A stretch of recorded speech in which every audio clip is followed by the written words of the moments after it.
You thought you were doing the right thing. You thought you were keeping the peace, offering some advice, staying involved. But now you feel more distant than ever. If your child has pulled away, there's one mistake that many moms make silently that literally drive that wedge deeper. And it's not because you're a bad mom, it's because you're trying so hard in the wrong direction. So let's talk about what that mistake is and how to turn it around. This is going to be a powerful message. So let's dive right in.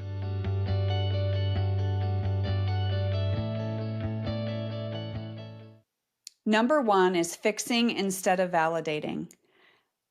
Almost every mom that I speak with or my clients, moms are trying to fix the situation. And like I always say, in the beginning, when this first happens with your kids, I totally understand that you're trying to navigate what ifs. But we're wired to solve problems as moms. We've had to do it their whole life. Your child says they're hurting or they're upset. Your first instinct is to make it better because you love them.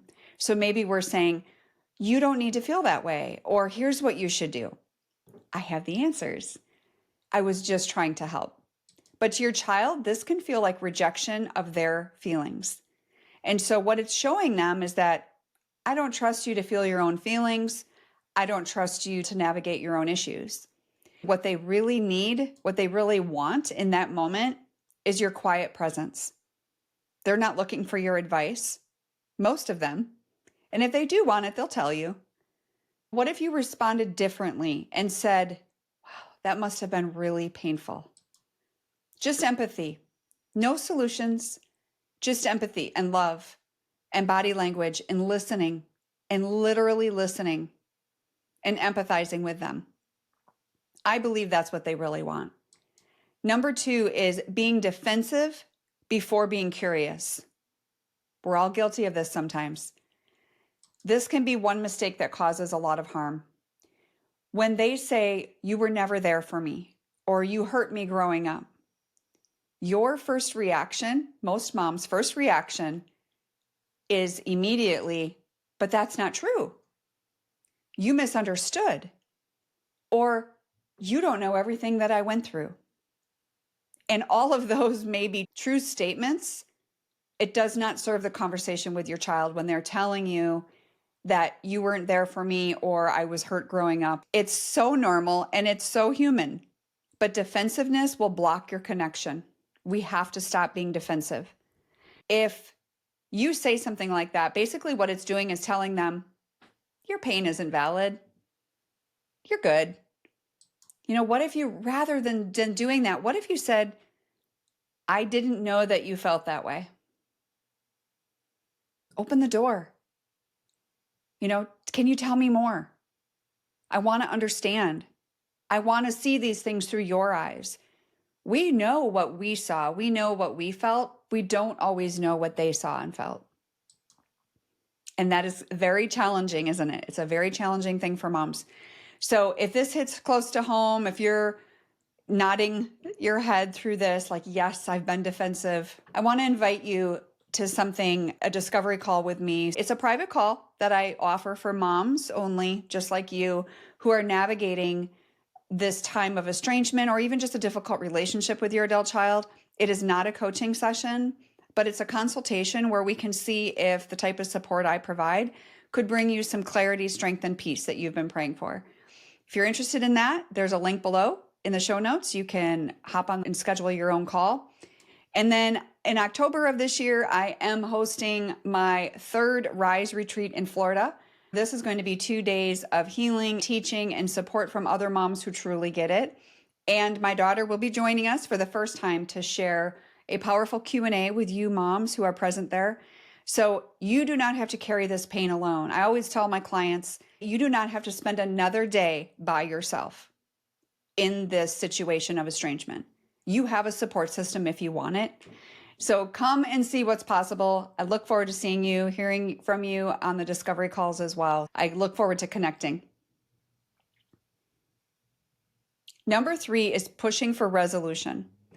We not only get defensive, but we can push for resolution too soon. We all want peace, right? And when that door cracks open even a little bit, even just a little bit. We want to just rush right in there and say, can we just move on? I said, I'm sorry. Isn't that enough? And this goes the same on the flip side. If your child were to come back and do this, I believe the same goes for them. We all want things to go back to how they were. No, I don't think we do. I don't think we do want them to go back to how they were because something was fractured, something was broken, or this wouldn't have happened. So healing doesn't move at the same speed as our pain, right? The healing is going to move when they're ready, when you're ready. And so if we push for resolution too soon, they may feel pressure to forgive or to pursue the relationship before they're actually ready, or they may shut the door again, which is what I want to help you avoid. So let these small steps count. Let them lead, right? Doesn't mean you never reach out, but I want you to consider that. I want you to think about, we do not want this to happen again. I've talked to many moms and work with moms who this is the second, third time this has happened. This is not okay. This is not how you want your family to be. So there needs to be some shifts. Don't pressure, don't push for resolution before it's time. And number 4 is centering the relationship. You know, when we center the relationship instead of our own healing, because so much of our life revolves around them. You're thinking about them constantly. You're watching what you post on social media. You're watching what you say to others. You know, you might be always on the lookout for them. Maybe you are in the same town and some of you are in a small town and end up running into each other. How difficult is that? But here's the truth. You matter even if they don't come back this week or next month, or maybe even next year. I don't know when they're coming back. The story is still unfolding.